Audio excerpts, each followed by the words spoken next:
teaches, Toastmaster Andy Maclean leads and drives us all, leads and drives us all, Toastmaster Andy Maclean.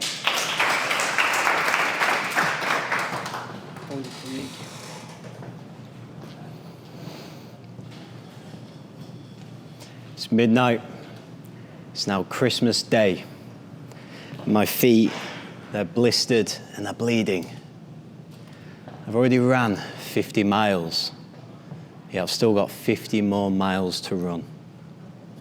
And whilst most people, they're asleep and they're preparing to open the gifts, I'm still chasing mine. And it's the completion of this 100-mile run.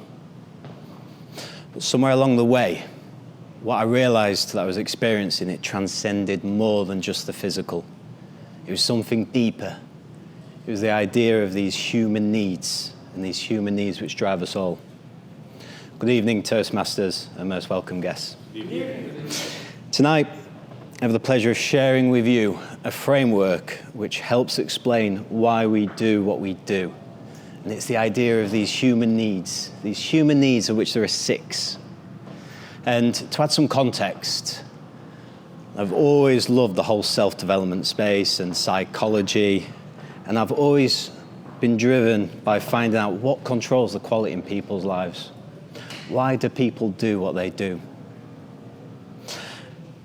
And the most powerful tool or technique that I ascertained, that I discovered along that journey, was the idea of these 6 human needs. I guess the question is, what are they? And how on earth could they possibly correlate to the completion of a 100-mile run? So firstly, we have certainty.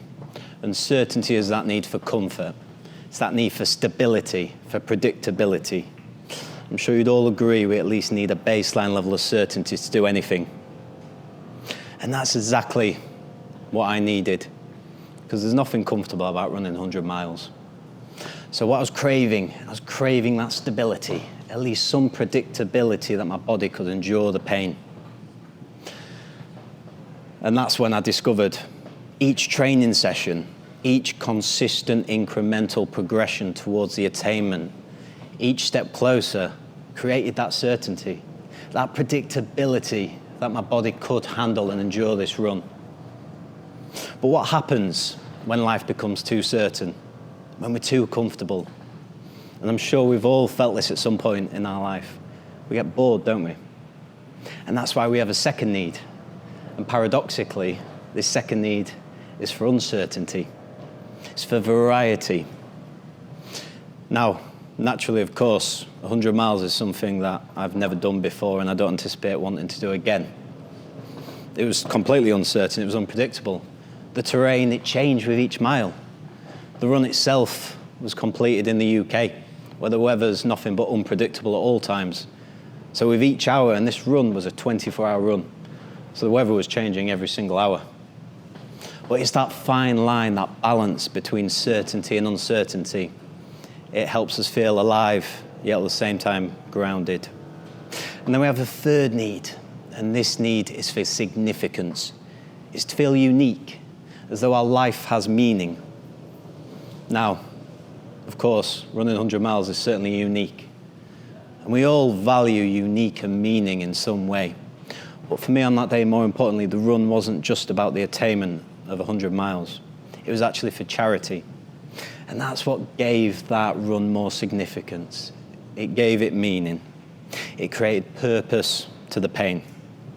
But achievement in isolation is hollow, isn't it? What's the first thing we do when we achieve anything? Is we want to share it with those that we love, with friends, with family.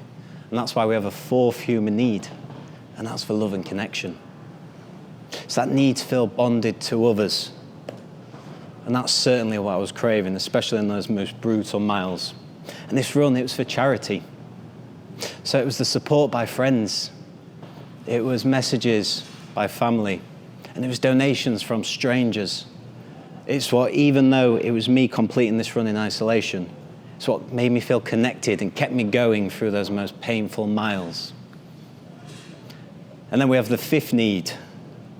And this 5th need is potentially one of the highest of the 6 needs. And it's all relative, actually, to the theme of the day. And it's for growth, it's for attainment, it's for success. We all want to grow in some way.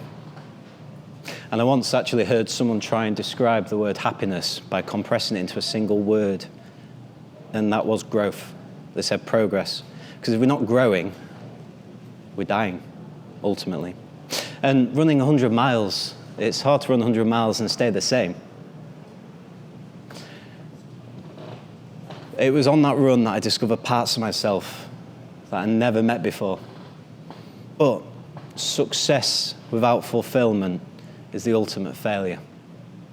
If we succeed achieving anything but we're not fulfilled, if we don't have satisfaction, then what's the point? In essence, it's a failure. And that's why we have a sixth human need, and this probably for me, and I'm sure a lot of people agree with this, is the highest and most important of the six needs. And that sixth need is for service and contribution. Is to feel a part of something bigger than yourself, to feel a part of something more than yourself. And the run on that day, it was for my best friend's daughter, who at the time was incredibly ill and remains so today, but it was to raise funds for a charity which could potentially change her life. And so it was in those most brutal final miles that the feeling of being part of something much bigger than just myself and the run itself, it gave it even more meaning. And again, it made it feel connected. And it's where I met all those needs simultaneously. So, to strip it all back and summarize, there are six human needs, and they're for certainty, uncertainty, significance, love and connection, growth and contribution. Now, we all value these completely differently, and in completely different quantities. We search for these in different ways. So I'd like to close with a question. What is your 100-mile run? Where can you see yourself meeting these needs? Not just for yourself, but more importantly, for other people. Thank you.